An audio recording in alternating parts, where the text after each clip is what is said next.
اعوذ باللہ من الشیطان الرجیم بسم اللہ الرحمن الرحیم الحمد للہ رب العالمین وصلی اللہ علی محمد وآلہ الطیبین الطاہرین المعصومین الذین اذهب اللہ عنہم الرجس وطہرہم تطہیرا اللہم صلی علی محمد وآل محمد واللعن الدائم علی اعدائہم من یوم عداوتہم۔ ایک سوال یہ ہے کہ عام طور پر مسلمان کہتے ہیں یا رسول اللہ، یا علی، یا حسین، خلاصہ پکارنا غیر خدا کو پکارنا، یا اللہ کہنے میں تو کسی کا اعتراض نہیں ہے، یا اللہ کے علاوہ یا محمد، یا علی، یا حسین، اس قسم کے پکارنے پر بھی وہابیوں نے اعتراض کیا۔ در حقیقت یہ ہوئی توسل پر اعتراض ہے۔ توسل بعض اوقات آپ کہتے خدایا میں پیغمبر خدا کو وسیلہ قرار دیتا ہوں، علی مرتضیٰ کو وسیلہ قرار دیتا ہوں۔ بعض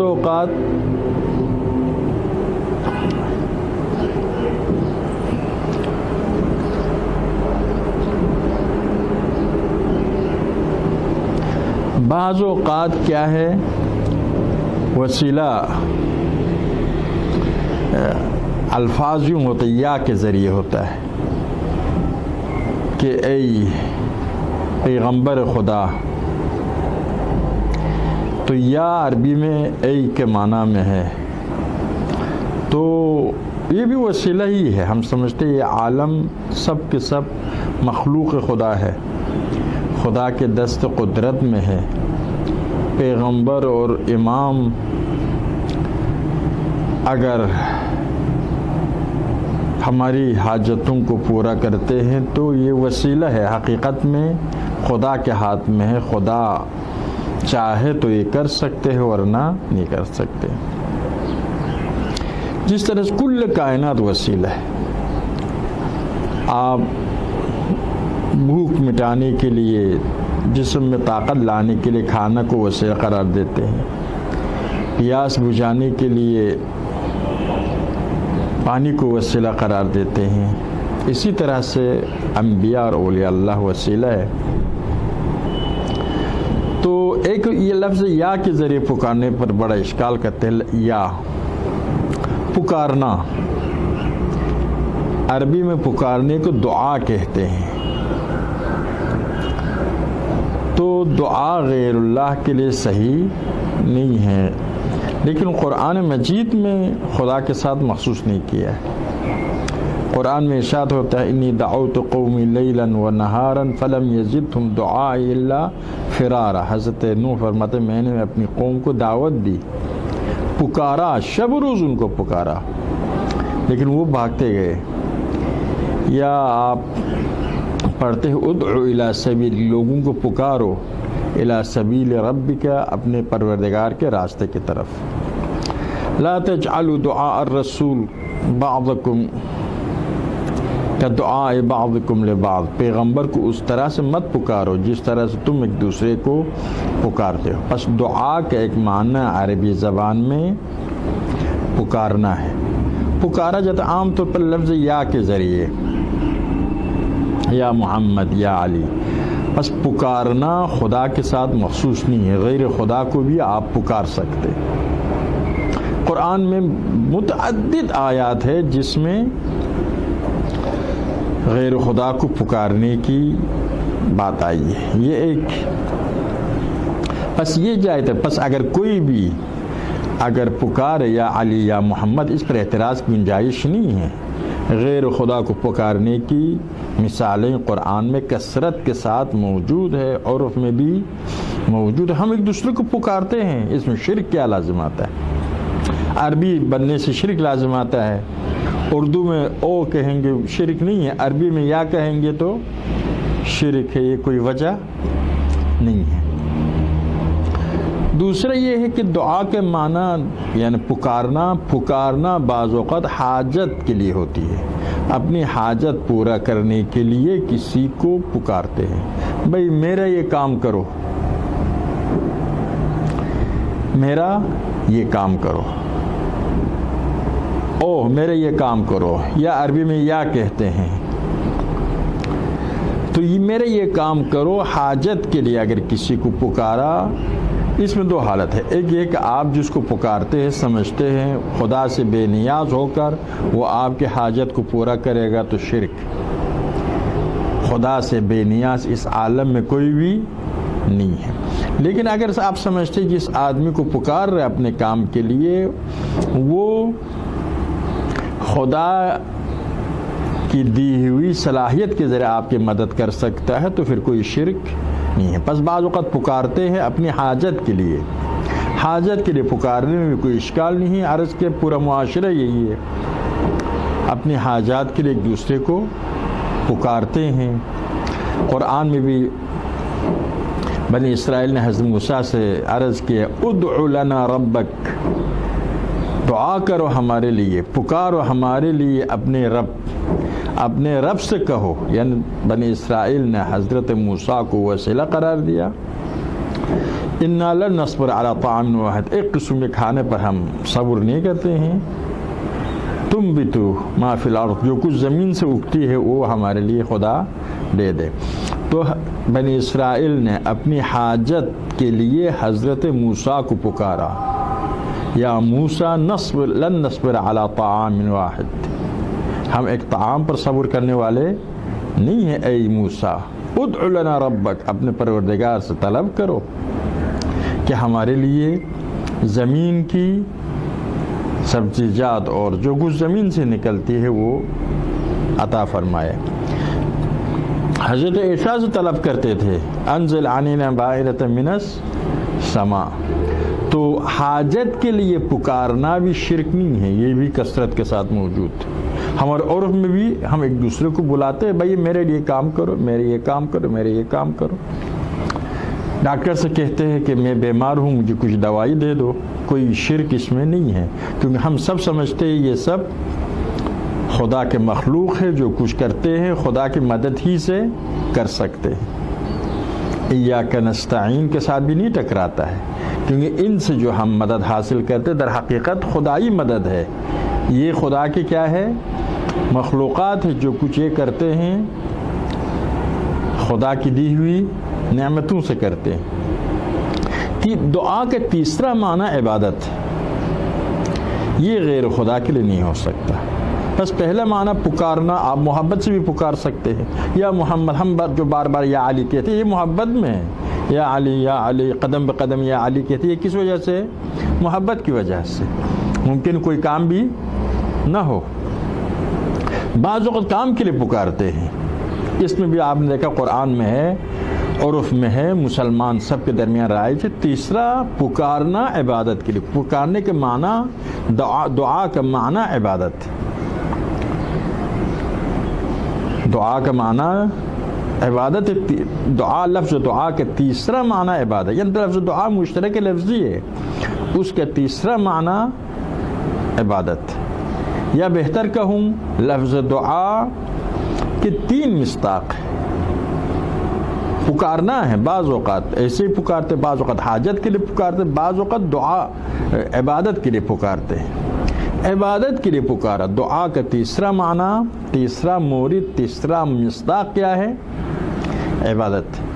اگر غیر خدا کو آپ پکارتے ہیں، دعا کرتے ہیں، عربی لفظ میں پکارتے ہیں عبادت کے لیے، پھر یہ کیا ہو جائے گا؟ شرک ہو جائے گا۔ قرآن میں ارشاد ہوتا ہے لا تدعو مع اللہ احدا، خدا کے ساتھ کسی اور کو مت پکارو۔ احدا تو یہ جو منع ہے دوسری آیات میں اجازت، اس سے پتہ چلتا ہے یہ دعا کس معنی میں ہے؟ عبادت کے معنی میں، خدا کے ساتھ کسی اور کی عبادت مت کرو۔ اور دوسری آیت میں اسی کی وضاحت کی ہے، دوسری آیات میں اسی کی وضاحت کی ہے، فرمایا ہے کہ لا تدعو مع اللہ الہا آخر، خدا کے ساتھ کسی اور الہ کی عبادت مت کرو۔ دیکھو اس آیت میں کیا فرمایا؟ لا تدعو مع اللہ احدا، خدا کے ساتھ کسی اور کو مت پکارو۔ دوسری آیت میں وضاحت کی، پکارنے کا معنی وہی عبادت ہے، لا تدعو مع اللہ الہن آخر، اللہ کے ساتھ کسی اور معبود کو مت پکارو۔ بس یہاں پر دعا بے معنی عبادت ہے، اسی لیے منع کہ جبکہ دوسرے آیات میں ممکن کوئی سوال کرے یا رسول اللہ قرآن میں یہاں پر غیر خدا کو پکارا ہے، یہاں پر منع ہے، جواب کیا ہوگا؟ لا تدعو مع اللہ احدا، یعنی خدا کے ساتھ کسی اور کی عبادت مت کرو۔ ہر آدمی سمجھتا ہے منع کرنے کا معنی کیا ہے، خدا کی طرح کسی اور کی عبادت مت کرو۔ پھر دوسری آیت وضاحت ہے، دوسری آیت کیا ہے؟ وضاحت ہے، لا تدعو مع اللہ، سورہ قصص اور شعراء میں ہے یہ دو آیتیں، لا تدعو مع اللہ الہا آخر۔ اس معنی کہ دعا بے معنی کیا ہے؟ عبادت ہے۔ اس کے گواہ کیا ہے؟ فرمایا ادعونی استجب لکم، مجھ کو پکارو، مجھے پکارو، میں تمہاری دعاؤں کو قبول کرنے والا ہوں۔ تو یہاں پر عبادت کے معنی میں، یہاں پر دعا کرتے ہیں یعنی عبادت کرتے، کیونکہ دعا جب اس ہستی سے مانگنا جو بے نیاز ہے، اس ہستی سے مانگنا جو بے نیاز ہے، آپ کا اصلی حاجت پورا کرنے والا ہے وہ خدا ہے، اس لیے وہی عبادت ہے۔ تو اس آیت میں کیا فرماتا ہے؟ ادعونی استجب لکم، تم میری عبادت کرو، مجھ سے مانگو، مجھے پکارو، میں تمہاری دعا کی اجابت کرتا ہوں۔ ان الذین یستکبرون عن عبادتی، جو میرے عبادت سے تکبر کرتے ہیں جہنم میں داخل ہو جائیں گے۔ تو یہ تین معنی ہے، بس ہر پکارنا شرک نہیں ہے، کفر نہیں ہے۔ اگر پکارنا عبادت ہو، عبادت کے طور پر خدا کو پکار رہا ہے تو پھر یہ شرک ہے، ظاہر غیر خدا کی عبادت صحیح نہیں ہے۔ وہابیوں کی ایک بھول یہاں پر یہی ہے کہ وہ کہتے ہیں کہ تم لوگ اولیاء کو، ائمہ کو، نبی کو مقرب، خدا سے نزدیک کرنے والے سمجھ کر پکارتے ہو، تو یہ شرک ہے۔ مشرکین بھی یہی کرتے تھے، لیقربون الی اللہ زلفا، تاکہ یہ بت ہمیں خدا سے نزدیک کرے۔ یہ لوگ جان بوجھ کر آیت کو ٹکرا کرتے ہیں، ورنہ اس آیت میں کیا ہے؟ وما نعبدہم، ہم ان کی عبادت نہیں کرتے ہیں، یعنی ہم بتوں کی عبادت نہیں کرتے مگر اس لیے عبادت کرتے ہیں، یعنی ہم بتوں کی عبادت کرتے ہیں، کیوں کرتے ہیں؟ لیقربون الی اللہ زلفا، تاکہ ہمیں خدا سے نزدیک کرے۔ پس بت پرستوں کے مشرک ہونے کی وجہ کیا ہے؟ یہ بت پرستوں کی عبادت کرتے تھے۔ وہابی وہ نعبدہم کے لفظ کو نظر انداز کرتے ہیں تاکہ زیادہ سے زیادہ مسلمانوں کو کافر ثابت کر سکے، ورنہ خدا سے قریب کرنے والا انبیاء بھی ہے، عمل صالح بھی ہے، اولیاء ہے، ائمہ ہے۔ یہ ایک بس یہاں پر اس آیت میں مشرکین کی مذمت ہوئی ہے کہ وہ عبادت کرتے تھے بتوں کی، ایک اس بات کو مد نظر رکھنا چاہیے۔ دوسری بات یہ ہے کہ یہ مقرب تھے، اس پر بھی اعتراض ہے، کیونکہ خدا نے بتوں کو مقرب قرار نہیں دیا، خدا نے بتوں کو وسیلہ قرار نہیں دیا ہے، اسی لیے خدا کے مقابل میں وسیلہ قائل ہونا عرض کیا۔ مستقل خدا کے اجازت کے بغیر کوئی وسیلہ کے قائل ہو جائے وہ شرک ہے۔ اگر ہم نبی اور امام کو وسیلہ مانتے، اس لیے مانتے کہ خدا نے ان کو وسیلہ قرار دیا ہے۔ تو دعا پکارنا محبت کے لیے کوئی حرج نہیں، حاجت طلب کرنے کے لیے، جبکہ ہم اس عقیدے کے ساتھ کہ وہ ہمارے حاجت کو طلب کرتے ہیں، کہ حاجت کو پورا کرتے، اس لیے کہ خدا نے یہ صلاحیت ان کو دی ہے۔ اس میں بھی کوئی مشکل نہیں۔ مشکل کہاں پر ہے؟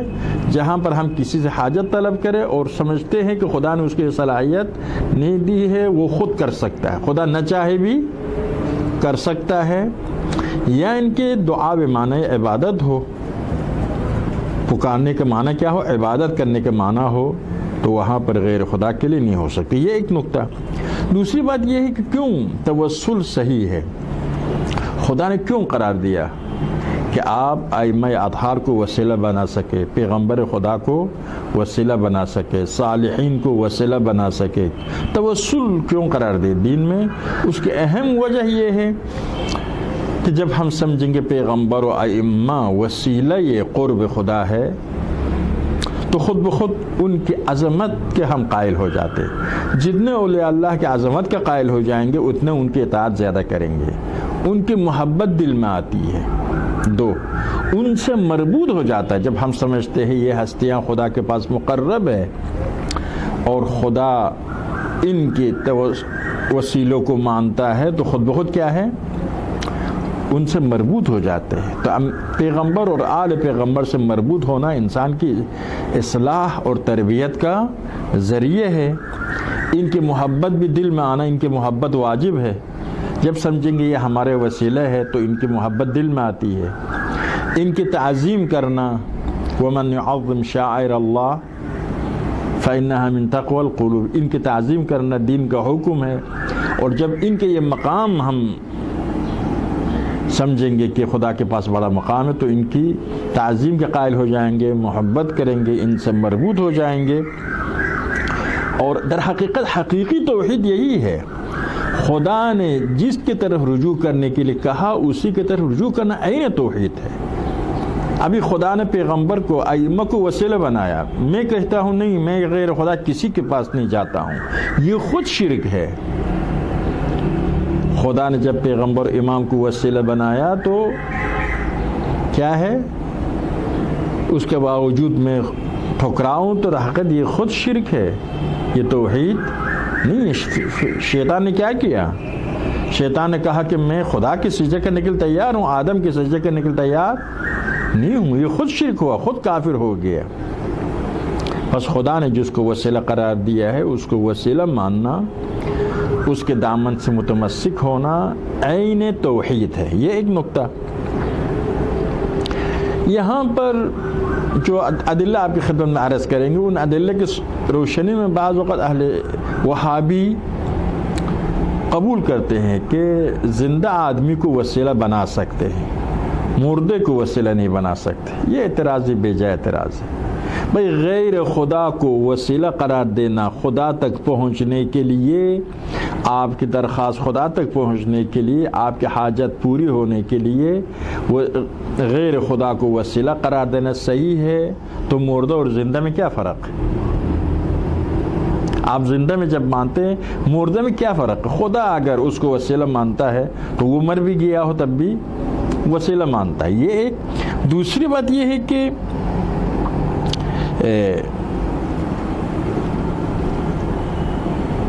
آگے چل کر عرض کریں گے، اعرابی آتا ہے پیغمبر کی وفات کے بعد، پیغمبر کے روضے پر اپنے آپ کو گراتا ہے، اصحاب پیغمبر سب بیٹھے ہوئے، آیت کی تلاوت کرتا ہے، وَلَوْ أَنَّهُمْ إِذْ ظَلَمُوا أَنفُسَهُمْ اسْتَغْفَرُوا اللَّهَ وَاسْتَغْفَرَ لَهُمْ رَسُولٌ۔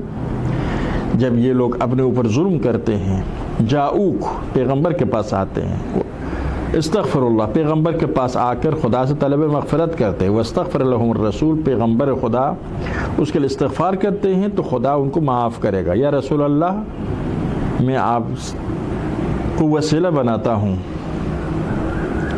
اعرابی نے کہا میں آپ کو وسیلہ بناتا ہوں کہ خدا کے درگاہ میں میری طلب مغفرت فرما۔ تو یہاں پر کیا ہے؟ کسی صحابی نے اعتراض نہیں کیا، بھائی آیت پیغمبر کی زندگی کے ساتھ مخصوص ہے، موت کے بعد نہیں ہے۔ خود آیت کا معنی بھی عام ہے، پیغمبر کے پاس آئے، مردہ اور زندہ کے فرق نہیں رکھا ہے۔ نماز میں السلام علیکہ جو کہتے ہیں پیغمبر آپ پر ہمارا سلام، اس کا مطلب یہ ہے کہ پیغمبر سن سکتے ہیں زندہ اور مردہ، یعنی مردہ کو وسیلہ نہیں بنا سکتے، مردہ کو خطاب نہیں کر سکتے۔ یہ سب عقیدہ کافرانہ عقیدہ ہے، مشرکانہ عقیدہ ہے، انکار معاد ہے۔ وہ ایک مومن کس طرح سے کہہ سکتا ہے مرنے کے بعد نہیں سن سکتا ہے؟ آپ کے پاس اتنی آیات و احادیث ہے کہ اس میں فرماتا ہے کیا؟ مرنے کے بعد حیات برزخی ہے۔ لا تحسبن الذین قتلوا، خدا کے راہ میں شہید ہونے والوں کو نہ مردہ سمجھنا، نہ مردہ کہنا، رزق پا رہے ہیں، وہ زندہ ہے، رزق پا رہا ہے، تم نہیں سمجھتے ہو۔ تو تم نہیں سمجھتے کہ مانا کیا ان کا نام باقی رہتا ہے؟ نام باقی رہنا تو سب سمجھتے ہیں، تم نہیں سمجھتے ہو یعنی تم دیکھیں جسمانی لحاظ سے ان کی جان نہیں ہے، لیکن حقیقت میں کیا ہے؟ وہ زندہ ہے، ان کی روح زندہ ہے، تو حیات برزخی ہے، مرنے کے بعد ختم نہیں ہوتا ہے، یہ قرآن کے صریح ہے۔ بس اس بنا پر پیغمبر جب زندہ ان سے توسل صحیح ہو، ان کو وفات کے بعد صحیح نہ ہو، اس کی کوئی وجہ نہیں ہے۔ خود پیغمبر خدا کو قرآن میں فرماتا ہے وَاسْأَلْ مَنْ أَرْسَلْنَا قَبْلَكَ، پیغمبر آپ پوچھو ان انبیاء سے جو آپ سے پہلے ہم نے بھیجا ہے۔ وَاسْأَلْ مَنْ أَرْسَلْنَا قَبْلَكَ مِنْ رُسُلِنَا، جو انبیاء ہم نے پہلے بھیجا ہے ان سے آپ پوچھو۔ مسجد اقصی میں معراج کے وقت پیغمبر نے سارے انبیاء کے ساتھ کیا کی ہے؟ ملاقات کی ہے۔ اور اسی طرح سے یہ تو قرآن کی آیت ہے، روایات میں نقل ہوتا ہے، احمد بن حنبل اپنے مسند میں کہتا ہے کہ انسان جب مرتا ہے قبر میں سوال و جواب ہوتا ہے، جو قبر کے سوال و جواب، اس کا مطلب یہ کہ مرنے کے بعد ختم نہیں ہوتا ہے، زندہ ہے۔ ہم دنیا والے یہ سمجھتے ہیں۔ اسی طرح سے مشہور جو روایت ہے، اور اس مشہور روایت میں مسلم شارح مسلم نے بھی نقل کیا ہے یا خود مسلم نے نقل کیا ہے، ضریر کی روایت ہے، ترمذی نے بھی اس کو معتبر سنن ابن ماجہ نے اس کو معتبر قرار دیا ہے، اور رفاعی جو وہابی بہت معروف عالم دین ہے اس نے بھی اس کو معتبر قرار دیا ہے، بہت سے نے اس کو معتبر قرار دیا ہے، صحیح حدیث قرار دیا ہے۔ شیعہ مسائل کے حوالے سے ہمیں یہاں کلیئر ہے، کوئی بحث کی ضرورت نہیں، اسی لیے عام طور پر ہم اہل سنت کے وہابیوں کی کتابوں کے ذریعے استدلال کرتے ہیں، تاکہ کیا ہے؟ الزام خصم ہو جائے، یعنی جو منع کرنے والے ہیں انہی کی کتابوں کے مطابق جواب دیتے ہیں۔ البتہ قرآن دونوں کے مشترکہ ہے، اس کا مطلب یہ نہیں ہم ان کی کتابوں کو مانتے ہیں، نہیں، مطلب یہ ہے کہ آپ ان کتابوں کو مانتے ہیں، جن کتابوں کو آپ مانتے ہیں انہی کتابوں میں یہ باتیں ہیں، اس لیے ماننا پڑے گا۔ اگر ان کتابوں کو نہیں مانیں گے آپ کو اپنے مذہب چھوڑنا پڑے گا۔ تو اس روایت میں یہ ہے کہ نابینا آتا ہے پیغمبر کی خدمت میں اور دعا کرتا ہے، یا رسول اللہ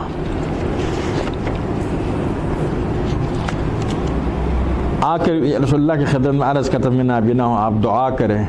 پیغمبر فرماتے اگر ہو سکے اسی پر صبر کرو، اسی نابینائی پر صبر کرو۔ اس نے درخواست مزید کی تو پیغمبر نے فرمایا جاؤ 2 رکعت نماز پڑھو، وضو کرو، 2 رکعت نماز پڑھو اور پھر یہ دعا کرو، اللہم انی اسألک و اتوجہ الیک، خدایا میں تجھ سے مانگتا ہوں تیرے درگاہ میں پیغمبر خود اتوجہ الیک بنبی کا،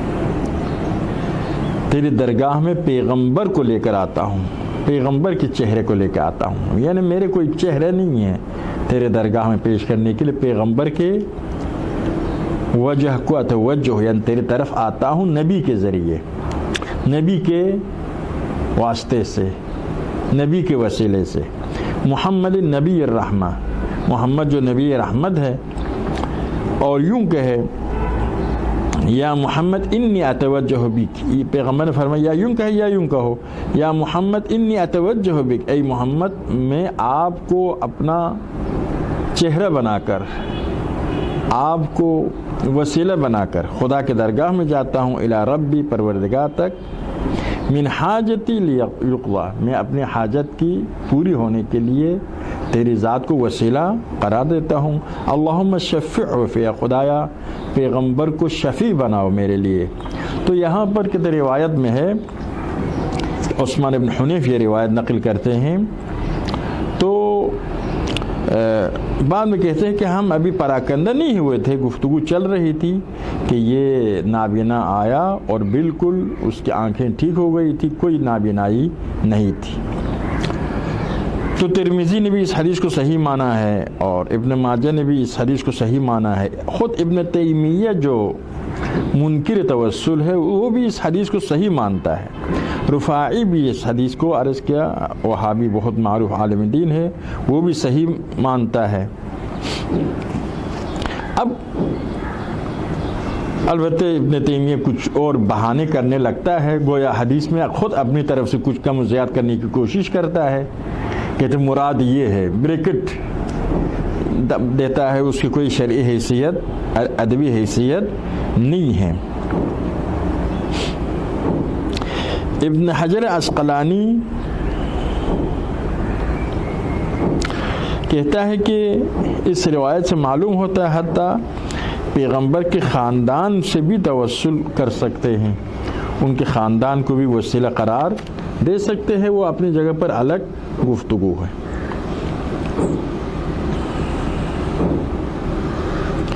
ابن تیمیہ کس طرح سے اس کے بہانے کرتے ہیں؟ بہانے فی الحال اس کے وقت نہیں ہے. کہتے یہاں پر اتوجہ الیہ کہ بدعاء نبی، دعا محذوف ہے، یعنی بیچ میں لفظ دعا ہے وہ ذکر نہیں کیا. بات یہ ہے آپ پیغمبر کو بات کرنا سکھاتے ہیں، پیغمبر کی حدیث آپ کے پاس کیا ہے؟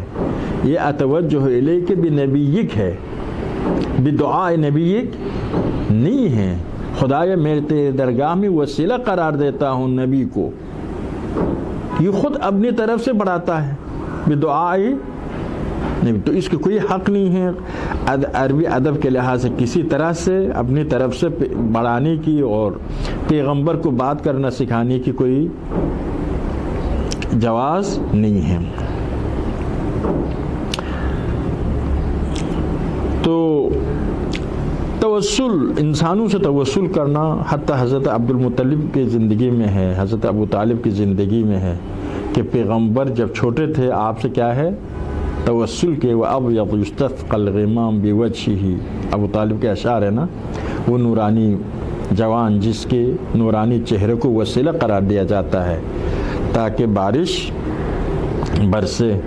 اسی طرح سے بخاری نے نقل کیا ہے کہ عمر کے زمانے میں بارش نہیں، خشک سالی تھی، تو اس نے عباس پیغمبر کے چچا کو وسیلہ قرار دیا تاکہ کیا ہو جائے، بارش ہو جائے. اب یہاں پر بھی وہ بہانے کرتے دعائے عمر وغیرہ بھی. عمر کی عبارت یہ ہے کہ ہم جب پیغمبر تھے پیغمبر کو وسیلہ قرار دیتے تھے، ابھی پیغمبر کے چچا کو وسیلہ قرار دیتے ہیں. البتہ اس کا بھی یہ مسئلہ ہے کہ آپ پیغمبر کو کیا سمجھتے ہیں، لیکن جو بھی ہو ہم کچھ سیاسی اہداف و مقاصد تھا. علی کے مقابل میں عباس کو آگے بڑھانا مد نظر تھا، تو ورنہ آپ نماز میں السلام علیکم ایھا النبی کہہ کر خطاب کرتے ہیں، لیکن وسیلہ بناتے وقت کہتے ابھی پیغمبر نہیں ہے، عباس کو وسیلہ بناتے. خلاصہ یہ بخاری کی روایت ہے کہ اس کے بعد بارش ہوئی اور لوگوں کا مشکل حل ہوا. اسی طرح سے ابو سعید خدری سے عطیہ کوفی نقل کرتے ہیں سنن ابن ماجہ میں، مسند احمد بن حنبل میں، کہ جب آپ دعا نماز استسقاء کے لیے جاتے ہیں، بارش کے لیے دعا کرتے ہیں، یوں دعا کرو اللہم انی اسألک بحق السائلین علیک، خدایا میں تجھ سے مانگتا ہوں ان لوگوں کے حق کے صدقے میں جو آپ سے مانگتے ہیں. واسألک بحق ممشایا، خدایا میں جو چلتا ہوں اس کو وسیلہ قرار دیتا ہوں. پس دوسروں کو بھی وسیلہ قرار دے سکتے ہیں. وہابیوں کا ایک اعتراض یہ ہے کہ آپ خدا سے جب مانگتے تو کسی کے حق کو وسیلہ قرار نہ دو، کسی کا حق خدا پر نہیں ہے، خدا کے گردن پر کسی کا حق نہیں. تو اس حدیث میں کیا فرماتا ہے؟ ابن ماجہ کی سنن ابن ماجہ ہے، ابو سعید خدری کی روایت ہے. کیا کہتا ہے؟ اللہم انی اصل کو خدا میں وسیلہ قرار دیتا ہوں تیرے درگاہ میں حق سائلین، مانگنے والوں کے حق کو وسیلہ قرار دیتا ہوں. بس اس کا مطلب یہ کہ ہو سکتا ہے اب خدا کی گردن پر کسی کا حق نہیں ہے تو ٹھیک ہے، لیکن خود خدا نے مان لیا ہے کہ میں اتنا رحیم و کریم خدا ہوں کہ بندوں کے حق اپنے گردن پر کیا ہے مانتا ہوں. جیسے ایک امیر آدمی ہے، کیا ہے ابھی پیسہ ختم ہو، غریب سے کہتا ہے تمہارا فرض کیجئے 10,000 میرے گردن پر قرضہ، تمہارا 10,000 میرے گردن پر قرضہ، یہ کہہ سکتا ہے تاکہ یہ اسباب احسان ہے. اسی طرح سے پیغمبر خدا خود قرآن میں ہے وَكَانَ حَقًّا عَلَيْنَا نَصْرُ الْمُؤْمِنِينَ، ہمارے اوپر حق ہے مومنین کے مدد کرنا، یعنی خدا پر حق ہے مومنین کی مدد کرنا۔ اور اسی طرح سے طبرانی معجم میں انس روایت کرتے ہیں جب جناب فاطمہ بنت اسد رحلت فرما گئی تو پیغمبر نے اپنے لباس کو کفن کے طور پر پہنایا تاکہ باعث سکون ہو جائے، جناب فاطمہ بنت اسد کے لیے رحمت کا باعث بنے۔ اور تلقین بھی پیغمبر نے اس کو تلقین بھی کیا۔ اس کے بعد فرمایا بحق نبی کا دعا کے خدایا وَلَقِّنْهَا حجت، خدایا اس کو مرنے کے بعد حجت کی تعلیم فرما، وَأَسِّعْ عَلَيْهَا مَدْخَلَهَا، خدایا قبر کو جنت کو اس کے لیے وسیع قرار دے، بحق نبی کا اپنے نبی کے حق سے کے واسطے، والانبیاء الذین من قبلک، اور نبی سے پہلے جو انبیاء تو ان کے حق کے واسطے۔ تو پیغمبر نے بھی یہاں پر دعا میں کیا فرمایا، حق نبی کا، نبی کے حق، اور تیرے نبی سے یا نبی یعنی خود پیغمبر مراد ہے، اور نبی سے پہلے جو انبیاء تھے ان کے حق کے واسطے، تو حق کو واسطہ قرار دے سکتے۔ مثلا ابھی ہم کہتے خدا بحق محمد، بحق علی، بحق فاطمہ، یہ صحیح ہے، یہ پیغمبر کی سیرت میں آپ دیکھیے کہ پیغمبر کی سیرت میں ہے۔ اسی طرح سے بحق السائلین، ہر مانگنے والے کے حق کا واسطہ، یہ نبی اور ولی کے بعد بھی نہیں ہے، اس بنا پر توسل کر سکتے۔ بعض اوقات کہتے ہیں اصحاب نے ایسا توسل نہیں کیا، جواب یہ ہے کہ ایسا توسل کرنا واجب نہیں ہے، ایسا توسل کرنا واجب نہیں ہے، اگر واجب ہوتا تو اصحاب کرتے، واجب نہیں ہے، اور اصحاب کی تمام حرکتیں تاریخ میں نہیں آئی ہے۔ دو تیسرا عرض کہ وہی عربی آیا اور وغیرہ، اصحاب نے کسی نے اعتراض نہیں کیا، صحیح ہونے کی علامت ہے۔ اسی طرح سے آپ کے پاس دلیل شرعی کیا ہے؟ آپ کے پاس دلیل شرعی قرآن و سنت ہے۔ سنت کہتے ہیں وابتغوا، قرآن کیا کہتے ہیں وابتغوا الیہ الوسیلہ۔ حضرت یعقوب کے فرزندوں نے کیا کیا، یا ابانا استغفر لنا، اے ہمارا باپ ہمارے لیے مغفرت طلب فرما خدا سے۔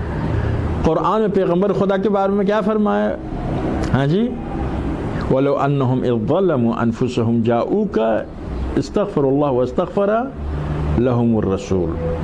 تو قرآن نے سنت نے جب مان لیا ہے، اصحاب کا کرنا نہ کرنا دلیل نہیں ہے، ورنہ آپ پوری قرآن و سنت کو چھوڑ دو، اصحاب کی زندگی پڑھو، پھر قرآن و سنت چھوڑ کر اصحاب کی زندگی پڑھو۔ اس کے بعد واجب نہ ہونے سے ممکن ہے صحابی انجام نہ دے۔ صحابیوں کو تمام حرکتیں کیا ہے، تاریخ میں نہیں ہیں۔ ما و 50 صحابی مختلف کتاب لکھی گئی ہے علامہ مرتضی عسکری نے کہ 150 صحابی راویوں نے جال کیا، صحابی تھے ہی نہیں، صحابیوں نے اپنی طرف سے راویوں نے اپنی طرف سے صحابی بنائی ہے۔ صحابی چند چھوڑ کر باقی سب تاریخ والوں کی نگاہوں کے سامنے نہیں تھے، ٹھیک ہے؟ تو اس بنا پر ان کی کرنا یا عمل نہ کر، آپ کے پاس قرآن و سنت ہے، اس کو دلیل بنانا چاہیے۔